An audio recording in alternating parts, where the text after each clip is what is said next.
북한이 최근 수개월 동안 농축 우라늄 생산을 늘리고 있는 것으로 보인다고 미 MBC 방송이 보도했습니다. 미국 정보기관에 따른 것인데 비핵화 협상 중에도 핵무기 원료 생산을 멈추지 않았다는 주장입니다. 탁현민 청와대 행정관이 이제 나가도 될 때라며 공개적으로 사의를 표명했습니다. 청와대 2기 개편 내용 살펴봅니다. 제7호 태풍 뿌라삐룬이 한반도를 향해 북상하면서 월요일엔 제주도에 상륙할 것으로 보입니다. 제주에는 모레까지 최대 400mm가 넘는 물폭탄이 예보됐습니다. 잠시 뒤 서울 도심에서 제주도 난민을 둘러싼 찬반 집회가 열립니다. 제주도에서도 난민 수용 반대를 촉구하는 첫 촛불 집회가 열렸는데 현장 연결합니다. 최근 배달료를 따로 요구하는 프랜차이즈가 늘면서 소비자와의 마찰이 커지고 있습니다. 다른 부가 서비스가 늘어난 것도 아닌데 갑자기 비용이 추가로 발생하니까 이해 안 되고. 배달료를 없애달라는 청와대 국민청원까지 등장했습니다.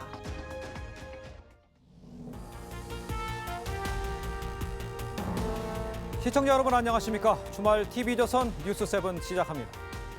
6.12 미북 정상회담 후에 중국을 찾았던 북한 김정은 위원장이 방중 10일 만에 북중 국경 도시를 시찰을 했습니다. 중국과 경제 협력을 염두한 행보일 가능성이 지금 점쳐집니다. 이 북한의 비핵화 지금 지지분한 상황인데 중국은 벌써 대북 제재 완화 움직임을 지금 보이고 있습니다. 이렇게 비핵화 후속 회담에 앞서서 이 북중 간의 밀착 관계가 이어지자 미국은 중국에 경고를 했습니다. 오늘 뉴스7 점점 노골화된 북한의 비핵화 지연 뭘 노리고 있는 건지 이 자기 입맛대로 비핵화를 해석하고 진행하는 건지 이 자세히 짚어보도록 하겠습니다. 자, 그럼 먼저 미 정보기관이 이 북한이 최근 수개월간 농축 우라늄 생산을 늘리고 있는 것으로 보인다는 미 MBC 방송 보도 소식으로 시작을 하도록 하겠습니다. 이것이 사실이라면 북한은 비핵화 협상 중에 핵무기 원료를 생산했다는 겁니다. 권은영 기자입니다. 북한이 최근 수개월 동안 농축 우라늄 생산을 늘리고 있다. 미 MBC 방송은 현지 시간 29일 미 정보기관이 이같이 믿고 있다고 복수의 미국 관리를 인용해 보도했습니다. 최근 몇 달 동안의 비핵화 외교전에도 북한은 핵무기 원료인 농축 우라늄을 계속 생산했다는 겁니다. 정보기관 브리핑을 받은 관리는 북한 미사일 발사와 핵실험 중단에도 불구하고 비축량을 줄이거나 생산을 중단했다는 증거가 없다고 말했습니다.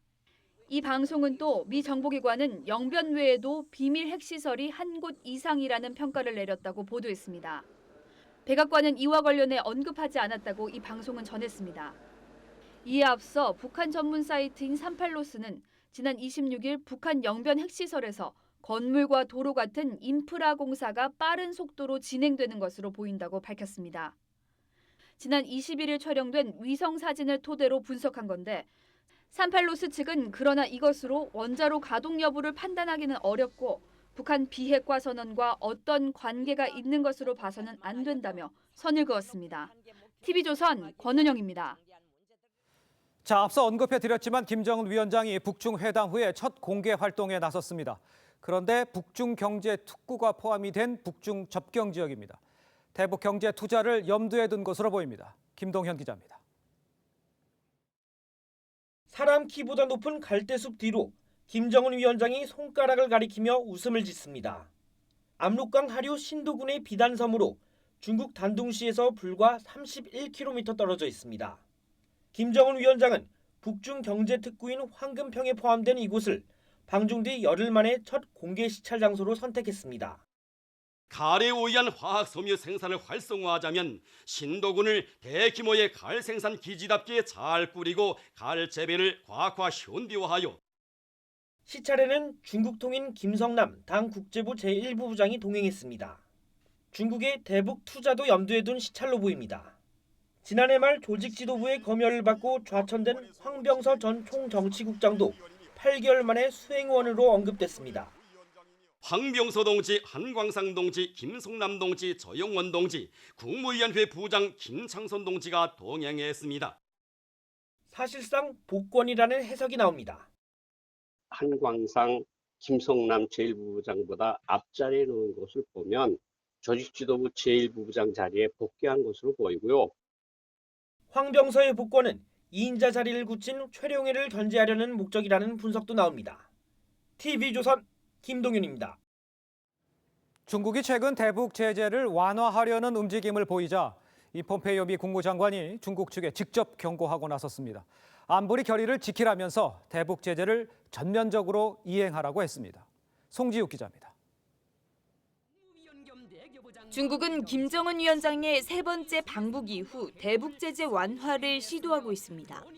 최근 대북 제재 완화 필요성을 담은 안보리 언론 성명을 러시아와 함께 추진하다 미국의 반대로 무산됐다고 일본 요미우리 신문이 보도했습니다.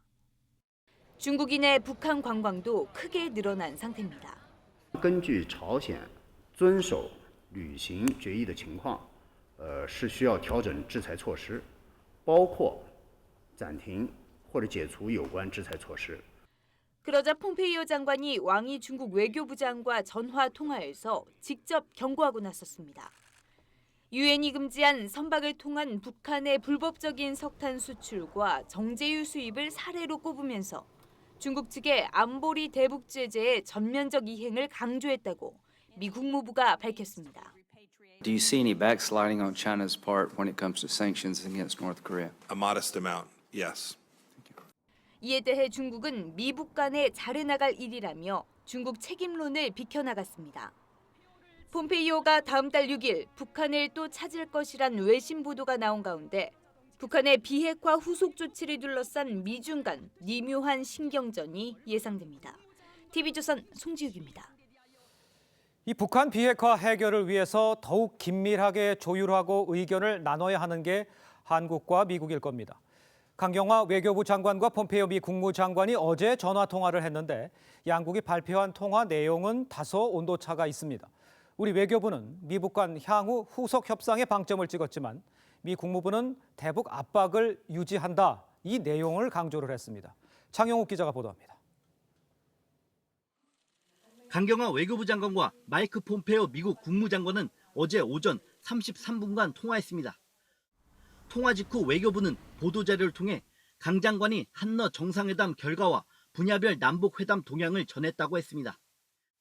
폼페이오 장관은 북미 후속협상 관련 구상 등을 설명했다며 남북, 북미 정상회담 결과에 충실한 이행을 위한 전략을 밀도 있게 협의했다고 말했습니다.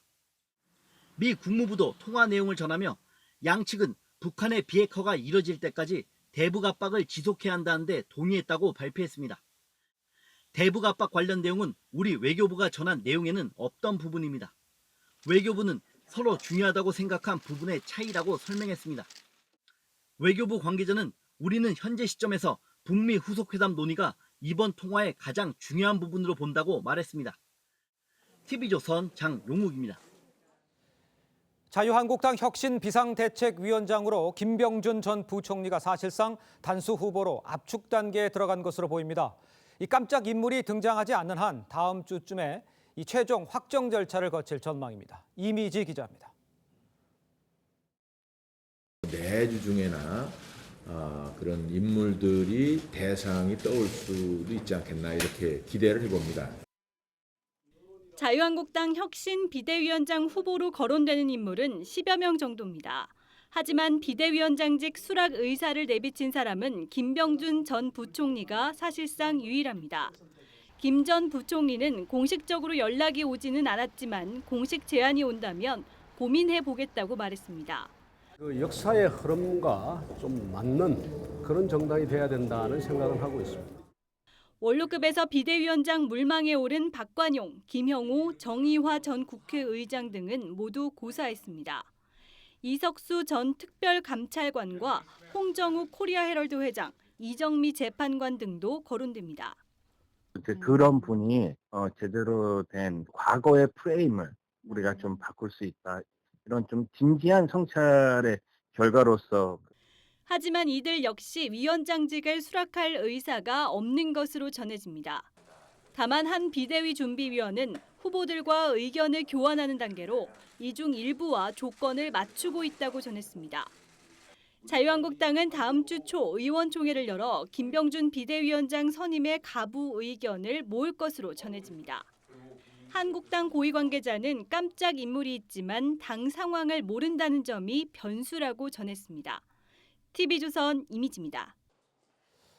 더불어민주당 당대표 후보로 거론되던 인사들이 속속 출마 의사를 밝히면서 친문재인계 의원들이 후보 단일화 논의에 들어갈 조짐을 지금 보이고 있습니다. 일단 전해철, 최재성 의원이 단일화의 운을 뗐습니다. 홍혜영 기자입니다. 더불어민주당 당대표 선거에 출마 의사를 밝힌 전해철 의원이 친문 의원들끼리 역할을 분담하고 공감대를 형성하겠다며 친문 후보 단일화를 언급했습니다. 지금까지 쭉 정치적 이력이 동일하다 그러면 굳이 같은 경쟁과 경선을 할 필요가 있느냐. 전 의원은 교통 정리를 위해 두루 만나고 있다며 최재성 의원과 이야기하겠다고 했습니다. 역시 당권 도전 의사를 밝힌 친문 최재성 의원도 둘 다 나가는 일은 없어야 한다며 단일화 필요성에 동의했습니다.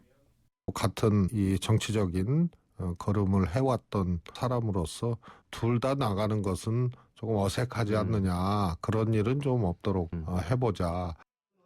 한 친문 핵심 의원은 후보 등록 마감 전인 7월 10일까지는 후보 윤곽이 나올 것이라고 했습니다.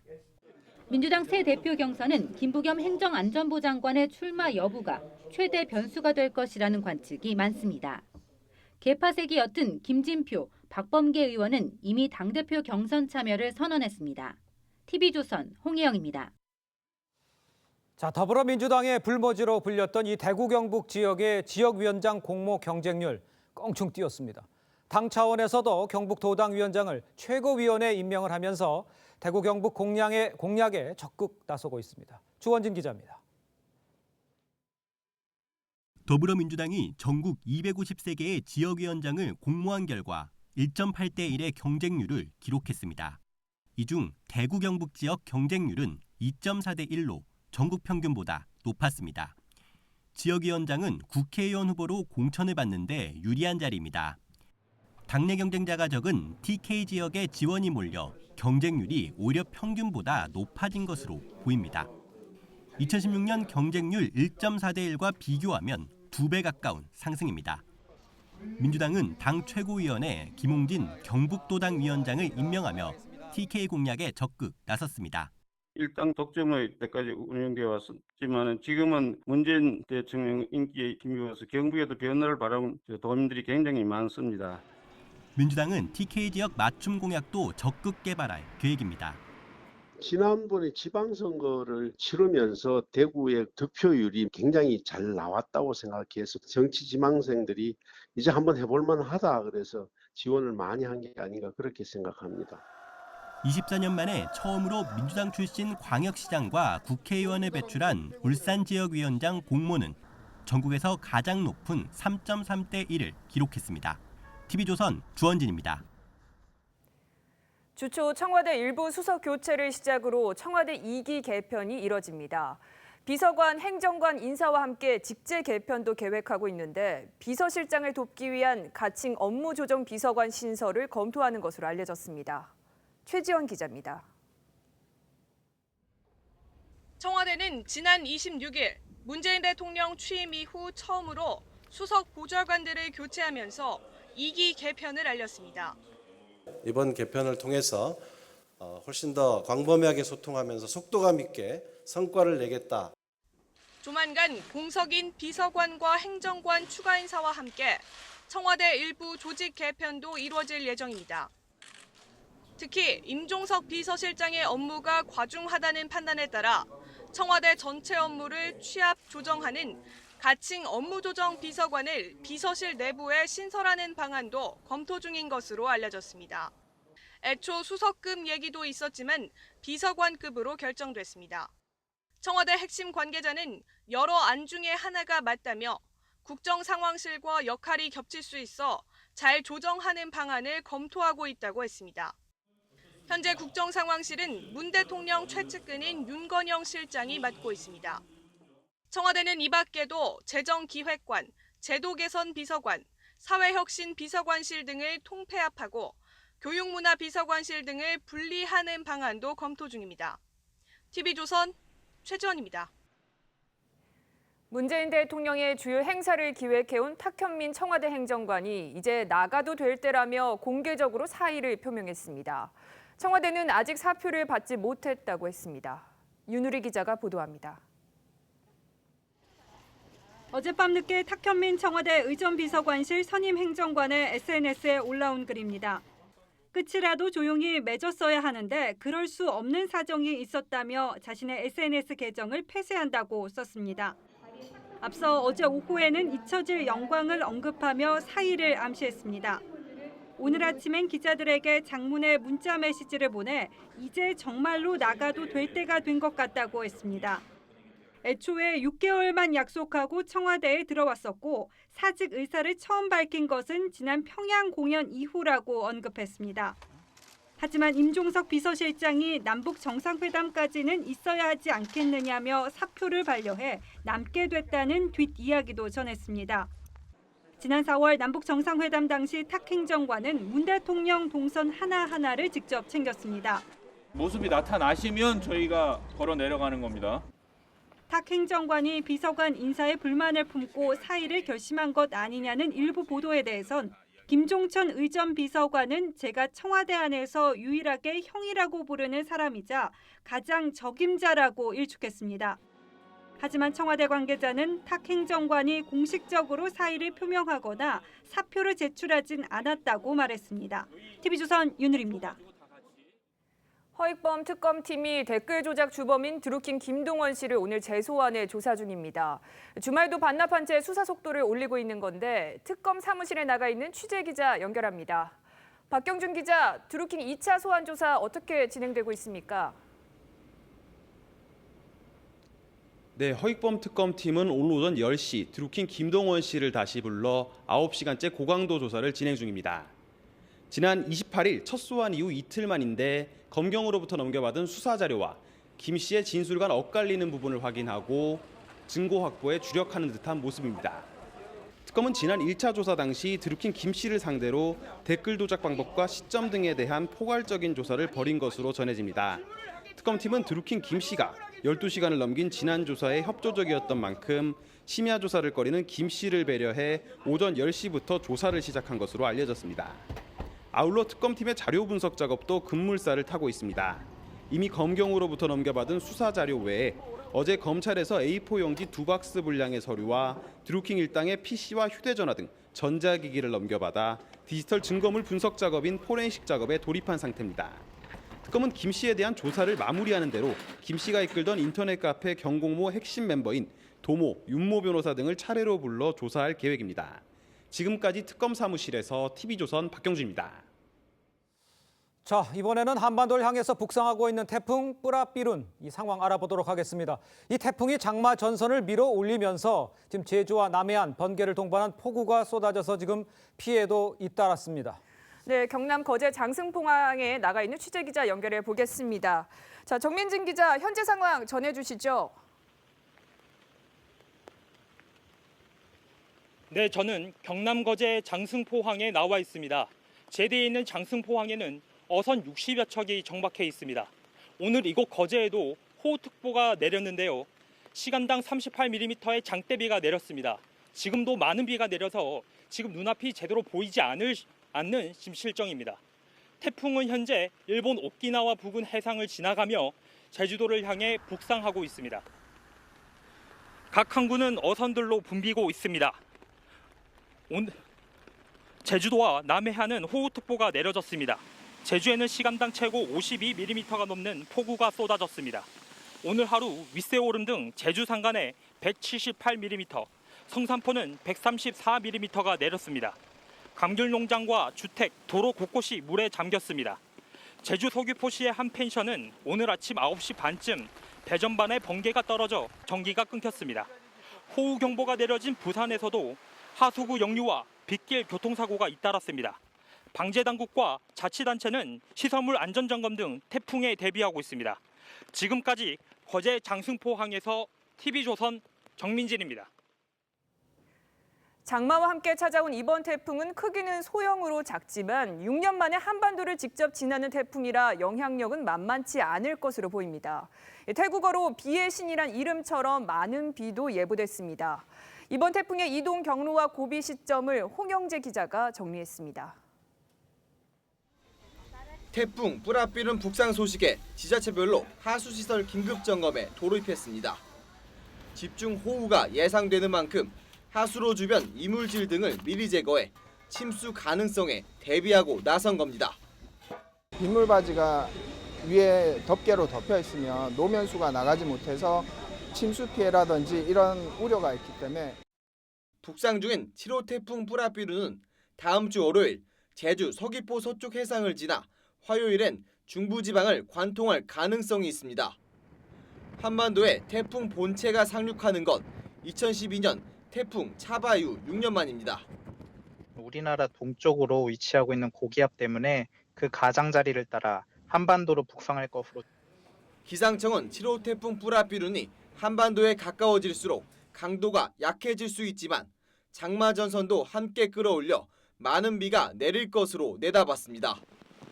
다음 주 월요일까지 전국에 250mm가 넘는 많은 비가 쏟아지겠고 특히 남해안과 지리산, 제주 산지에는 400mm가 넘는 물폭탄이 떨어질 것으로 예상됩니다. 기상청은 태풍과 장마 전선이 겹쳐 많은 비가 예상되는 만큼 시설물 관리에 유의해 줄 것을 당부했습니다. TV조선 홍영재입니다. 충북 제천에서 술에 취한 10대 여성이 무면허 운전을 하며 도로를 역주행하다 경찰차를 들이받았습니다. 인천 월미도에서는 놀이기구 추락 사고로 5명이 다쳤습니다. 사건 사고 차정승 기자입니다. 충북 제천의 한 교차로입니다. 경찰차가 우회전하려는 순간 달려온 승용차가 그대로 들이받습니다. 지난 28일 밤 10시 반쯤 19살 여성 김모 씨가 낸 사고입니다. 김 씨는 면허도 없이 차를 몰며 1km 정도를 역주행했습니다. 이 사고로 경찰관 2명 등 5명이 다쳤습니다. 경찰 조사 결과 김 씨는 혈중 알코올 농도가 0.1%로 면허 취소 수준이었습니다. 지난 26일 경기 안성에서 무면허 렌터카 사망 사고를 낸 10대 청소년들이 분실 면허증을 이용해 자동차를 빌린 것으로 드러났습니다. 경찰은 렌터카 업주가 면허증을 제대로 확인했는지 조사하고 있습니다. 그 사람인지 알고 줬대요, 차를. 2사람이 왔었대요. 다른 사람은 면허증이 있는 걸로 알았다는 거죠.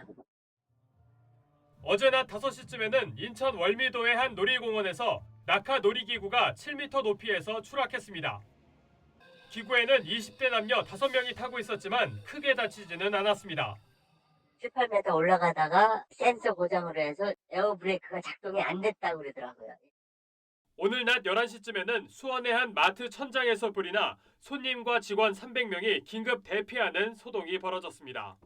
TV조선 차정승입니다.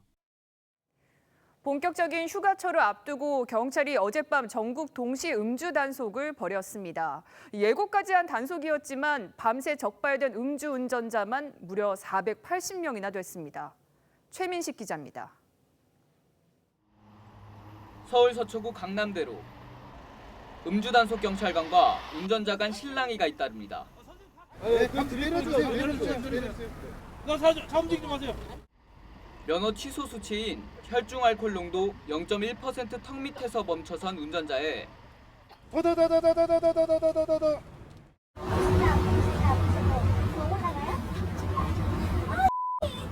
23시 46분 0.099 7차례 이상 재측정 끝에 면허 취소 수치를 통보받기도 합니다. 0.120 면허 취소 사유입니다. 변명도 제각각입니다. 제가 대리기사를 불렀는데 대리기사가 안 와서 맥주 500 한 잔 마셨는데요? 휴가철을 앞두고 경찰이 전국에서 일제히 음주 단속에 나섰는데요.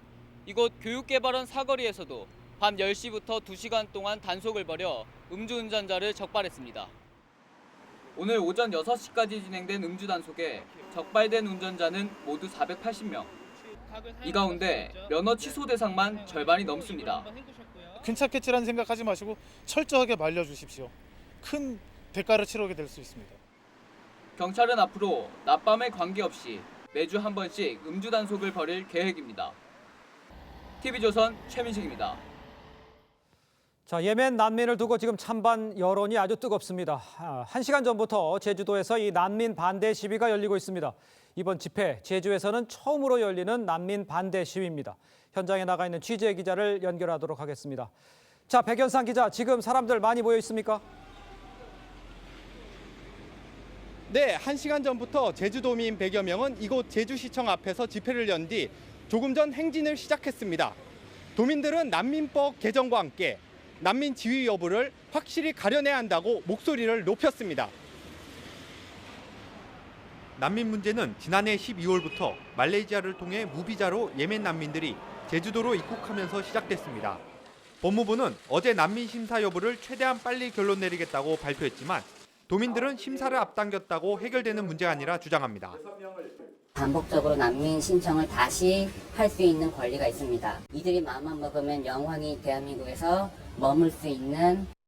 현 난민법은 난민 인정 신청이 거절될 경우 총 5단계에 걸쳐 문제를 제기할 수 있도록 하고 있습니다. 이 기간 동안 난민들에게는 외국인 등록증이 나오고 취업과 주택 임대 등도 가능합니다.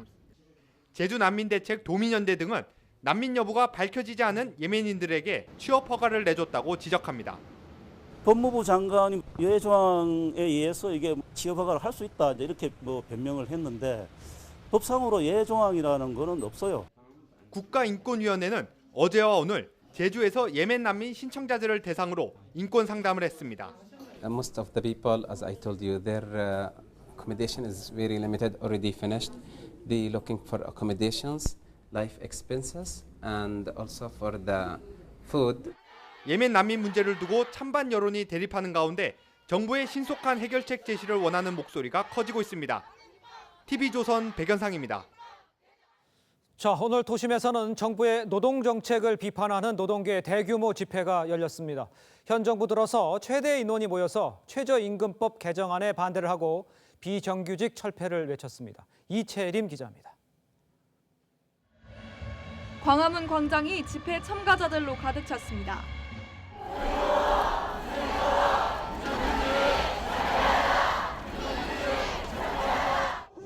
민주노총이 정부의 노동정책을 규탄하는 대규모 집회를 열었습니다. 민주노총 산하 14개 단체는 서울 시내 곳곳에서 사전 집회를 벌인 뒤 광화문에 모여 본집회를 이어갔습니다. 이들은 노동시장에서 비정규직을 없애야 한다고 주장했습니다. 또 지난달 개정된 최저임금법 개정안은 상여금 등이 산입 범위에 포함되며 실질적으로 임금이 낮아졌다고 비판했습니다. 노동정책이라고 하는 현란한 말잔치로 국민을 연합하고 노동자를 기만하고 최소한의 약속마저 버리는 문재인 정부를 강력히 규탄하는. 전국 각지에서 900여 대의 버스가 참가자들을 싣고 올라오는 등 경찰 추산 4만 명이 모였습니다. 이번 정부 들어 가장 큰 규모의 집회입니다.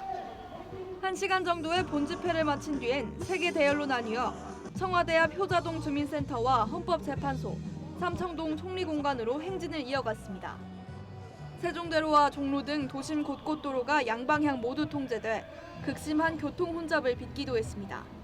TV조선 이채림입니다. 요즘 음식을 배달해서 먹으려면 배달료를 따로 요구하는 이 프랜차이즈가 부쩍 많아졌습니다. 여기에 국내 최대 배달 앱까지 배달료 결제 대행 서비스를 도입하고 나서자 이 소비자들의 불만이 커지고 있습니다. 최원희 기자입니다. 한 치킨 가게. 주문 전화를 받으면 꼭 이 말을 합니다. 배달료가 2,000원 있어요. 괜찮으시겠어요? 일부 가맹점들은 최고 3,000원 정도의 배달료를 받습니다. 20여만 개 업체가 등록하고 있는 국내 최대 배달 앱도 결제 대행에 나섰습니다. 소비자가 배달을 받으면서 따로 현금으로 냈던 배달료를 이제는 앱에서 음식값과 같이 결제할 수 있게 만들었습니다. 금액 지불은 편해졌지만 이제 유료 배달이 공식화되는 게 아니냐는 지적도 나옵니다. 배달료를 받는 업소는 그 주문 결제 과정에서 볼 수 있게 해놓는 거죠. 가맹점들은 인건비 부담이 커졌고 배달 앱 중개 수수료도 늘었다고 주장합니다. 비용 상승 등으로 인해 제품 가격 내에서 배달 서비스를 하는 것이 좀 불가능해진 상황이라고 보시면 됩니다. 소비자는 불만입니다. 다른 부가 서비스가 늘어난 것도 아닌데 갑자기 비용이 추가로 발생하니까 이해 안 되고. 배달료가 이미 포함된 거라고 생각을 했었어요. 그 음식 값에. 근데 안 그렇고 이제 바뀌다 보니까 이중으로 돈을 받는 느낌이 들어서 배달료를 없애달라는 청와대 국민청원까지 등장했습니다. 배달료를 명목으로 음식값을 슬그머니 올리는 게 아니냐는 불만이 소비자들 사이에서 커져가고 있습니다. TV조선 최원입니다. 장마에 무더위까지 잠 못 이루는 밤이 많아지는 계절이죠. 그렇지 않아도 숙면에 대한 관심은 점점 더 커져왔는데요. 숙면 시장, 이른바 슬리포노믹스가 각광받는 산업으로 떠오르고 있습니다. 장동욱 기자가 취재했습니다. 서울 가로수길 한복판에 자리 잡은 전시실. 침대와 베개가 놓여 있습니다. 벽마다 담긴 천연 소재들은 숙면을 도와주는 향기를 내뿜습니다. 이곳은 숙면을 연구합니다. 이렇게 수면에 도움이 되는 빗소리나 곤충 소리 등을 들으며 쪽잠을 즐길 수도 있습니다. 수면 습관을 바탕으로 자신의 수면 유형을 분석해줍니다. 도심에서 쉽게 들을 수 없는 자연적인 소리를 들으시면서 안정감을 찾으시고, 영화관에선 영화 대신 정오의 낮잠을 즐깁니다. 슬리퍼로 갈아 신고 담요를 덮은 채 1시간 남짓 눈을 붙일 수 있습니다. 아픈 일이 있거나 컨디션이 안 좋을 때가 있으니까 오후에 좀 더 일에 집중하기 위해서 잠깐 쉬는. 침대에서 무엇을 덮고 베느냐도 세심하게 선택합니다. 이곳에선 개인별로 맞춤형 침구를 추천해줍니다. 거위털과 솜털 등을 비교해 만져보며 나만의 잠자리를 만들 수 있습니다.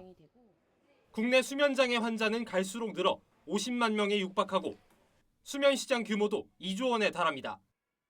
적게 자더라도 잘 자는 게 중요해진 요즘, 숙면이 하나의 산업으로 자리 잡고 있습니다. TV조선 장동욱입니다.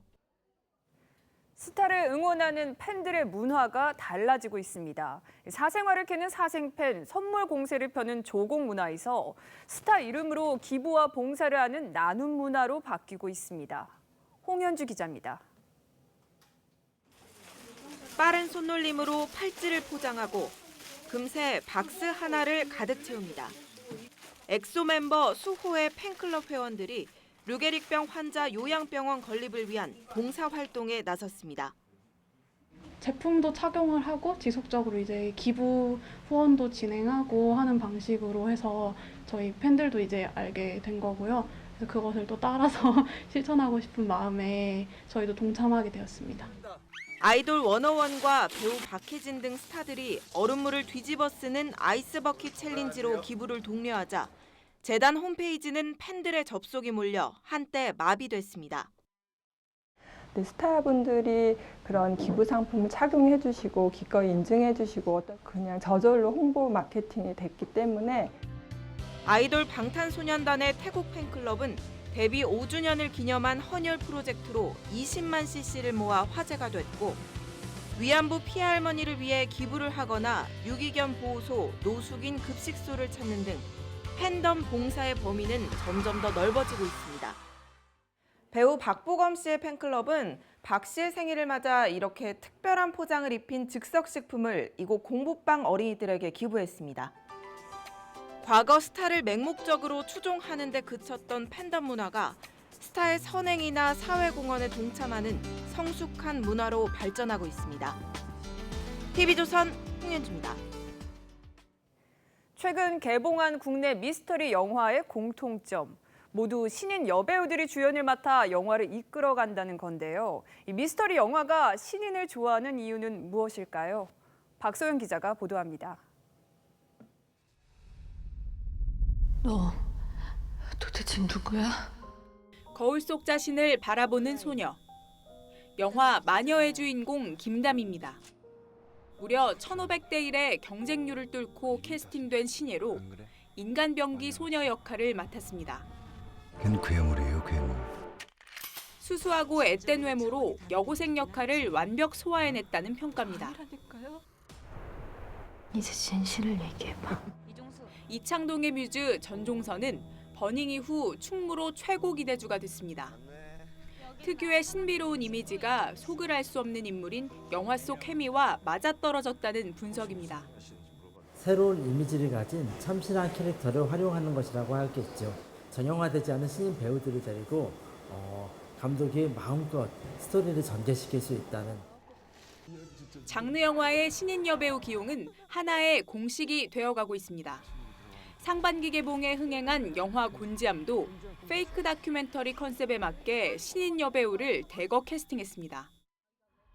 개봉을 앞두고 있는 이정범 감독의 신작 악질 경찰은 신인 배우 전소니를 주연으로 내세웠습니다. TV조선 박소영입니다. 나란히 16강에 오른 메시의 아르헨티나와 호날두의 포르투갈. 오늘 밤 각각 16강전을 치르고 8강에서 만날 수 있을지 주목됩니다. 우리 대표팀 주장 기성용은 잉글랜드 프리미어리그 뉴캐슬과 2년 계약을 맺었습니다. 신유만 기자입니다. 자타공인 세계 최고의 선수인 호날두와 메시가 오늘 밤부터 각각 16강전을 치릅니다. 아르헨티나의 상대는 조별리그를 2승 1무로 마친 C조 1위 아트사커 프랑스입니다. 독일이 떨어진 현재 가장 강력한 우승 후보입니다. 포르투갈은 조별리그 3전 3승의 우루과이를 맞이합니다. 수아레스와 카바니 등 세계적인 공격수들이 포진해 화끈한 축구를 펼칩니다. 메시와 호날두 모두에게 쉽지 않은 승부지만 8강 진출 시 두 선수가 월드컵에서 맞붙는 이번 월드컵 최고의 빅매치가 성사됩니다. 우리 대표팀 주장 기성용이 잉글랜드 프리미어리그 뉴캐슬 유나이티드로 이적했습니다. 계약 기간은 2년입니다. 기성용은 2010년 스코틀랜드 셀틱에서 유럽 생활을 시작했고 이후 스완지 시티로 이적했습니다. 썬덜랜드에서 임대 선수 생활도 했던 기성용은 지난 시즌 스완지가 프리미어리그에서 2부 리그로 강등되자 새 팀을 찾아 나섰습니다. Everyone knows how big this club is, so I'm really looking forward to play with all these teammates and then for the fans. 잉글랜드 북동부 뉴캐슬 어폰타인을 연고지로 하는 뉴캐슬은 지난 시즌 12승 8무 18패로 리그 20개 팀 중 10위를 차지했습니다. TV조선 신유만입니다. 네, 놓치면 아쉬운 더하기 뉴스 시간입니다. 오늘은 정치부 박지호 기자 나와 있습니다. 안녕하세요. 안녕하세요. 네, 반갑습니다. 더하기 뉴스 첫 번째 키워드 보겠습니다. 숏팬츠 교통 경찰 논란. 짧긴 한데 어떤 내용입니까? 네, 레바논에 짧은 반바지를 입은 사람들이 길거리에 등장을 했습니다. 예. 영상 보시면 레바논 한 거리인데요. 짧은 반바지를 입은 여성이 서 있습니다. 호루라기를 메고 빨간 모자도 쓰고 있는데 상의를 보시면은 폴리스, 경찰이라고 써 있습니다. 그러네요. 네, 외신에 따르면 최근 레바논의 부르마나시라는 곳에서는 여경들이 이러한 복장으로 교통 업무를 하고 있었습니다. 이 지역 관광 활성화를 위해 새로운 여자 경찰관 복장을 도입했다는 건데요. 예. 레바논에서도 논쟁이 벌어지고 있다고 합니다. 관광 산업을 위해 여성 경찰관들에게 짧은 옷을 입히는 것이 과연 적절하냐 이런 논란입니다.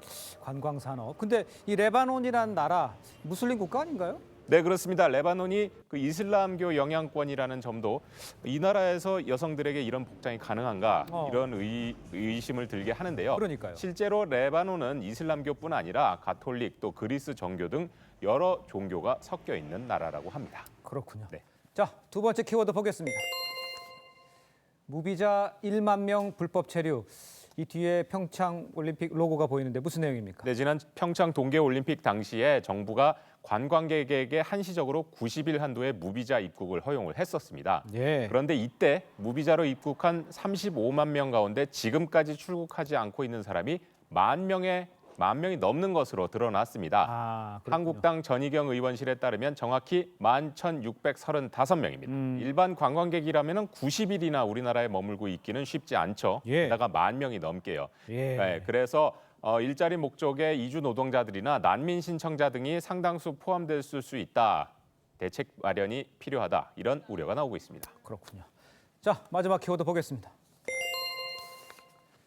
군 산하 대체 복무 거부. 그러니까 군 산하 기관의 대체 복무를 거부한다는 얘기입니까? 네, 그렇습니다. 양심적 병역 거부자의 상당수를 차지하는 여호와의 증인이 대체 복무와 관련해서 군 산하에서는 대체 복무를 할 수 없다 이렇게 밝혔다고 합니다. 헤럴드 경제의 보도인데요. 2007년부터 2016년 10월 사이에 입영과 집청을 거부한 사람 5,532명 가운데 5,495명이 여호와의 증인 신도입니다. 그만큼 양심적 병역 거부자의 대다수는 이 종교를 믿는 사람들인데요. 여호와의 증인적 관계자가 순수 민간 기관에서만 대체 복무를 할 수 있다. 군 산하 기관이라면 대체 복무를 할 수 없다. 이런 입장을 밝혔다는 겁니다. 국방부는 이에 대해서 아직 아무런 방법이 정해진 것은 없다. 이런 입장입니다. 그러니까 이제 대책 마련이 이제 막 들어갔으니까 이제 이것이 구체적으로 이야기할 단계는 뭐 아니겠죠? 네, 그렇습니다. 다만 국방부는 병역 기피 수단으로 이 대체 복무 제도가 악용될 소지를 아예 없애기 위해 일반 병사 복무 기간의 2배 정도인 3년가량 복무하는 것을 검토 중이고요. 또 복무도 더 힘들게 하는 것까지 검토하고 있는 것으로 전해지고 있습니다. 그렇군요. 지금까지 박지호 기자였습니다. 수고했습니다.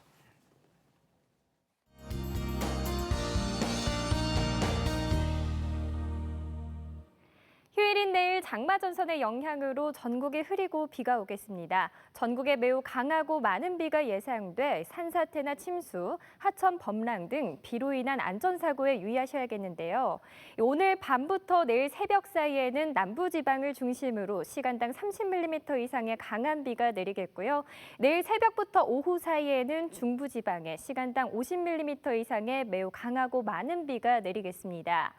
예상 강수량 보시면 서울과 경기, 강원 영서에 300mm 이상, 남해안과 지리산 부근, 제주 산지에는 400mm 이상, 그 밖에 전국에는 100에서 250mm의 폭우가 예상됩니다.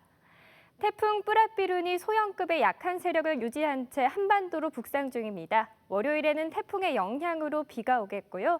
제주와 호남 지방에 직접적인 영향을 줄 것으로 전망됩니다.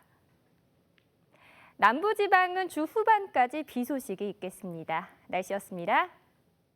TV조선 뉴스7 마칩니다. 네, 저희는 내일 다시 찾아뵙겠습니다. 시청해주신 여러분 고맙습니다.